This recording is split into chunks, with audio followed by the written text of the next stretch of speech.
17 اکتوبر کی رات پکتیکا میں خارجی گل بہادر گروپ کے دہشت گردوں کو نشانہ بنایا گیا۔ مصدقہ اطلاعات کے مطابق مؤثر کارروائیوں میں گل بہادر گروپ کے 70 سے زائد خارجی جہنم واصل۔ سیکیورٹی حکام کے مطابق مارے گئے دہشت گردوں سے خوارج کے اہم سرگنا بھی شامل۔ خارجی گل بہادر گروپ پاکستان میں دہشت گردی کی متعدد وارداتوں میں ملوث ہے۔ یہ خارجی گروپ افغانستان سے پاکستان میں داخل ہو کر دہشت گرد حملوں میں ملوث ہے۔ 17 اکتوبر کو شمالی وزیرستان میں بھی اسی گروپ نے بارود سے بھری گاڑی سے حملہ کیا۔ حملے میں 3 خواتین، 2 بچے اور 1 جوان شہید ہوئے۔ خارجی گل بہادر گروپ پر اسٹرائکس میں اہم سرگنوں میں سے خارجی فرمان اور فلکرامہ ہلاک، خوارج صدیق اللہ داوڑ، غازی مداخل، مقریب اور قسمت اللہ بھی جہنم واصل ہوئے۔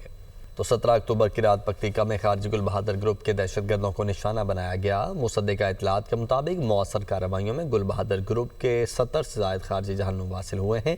سیکیورٹی حکام کے مطابق مارے گئے دہشت گردوں میں خوارج کے اہم سرگنا بھی شامل ہیں۔ خارجی گل بہادر گروپ پاکستان میں دہشت گردی کی متعدد وارداتوں میں ملوث ہے۔ یہ خارجی گروپ افغانستان سے پاکستان میں داخل ہو کر دہشت گرد حملوں میں ملوث ہے۔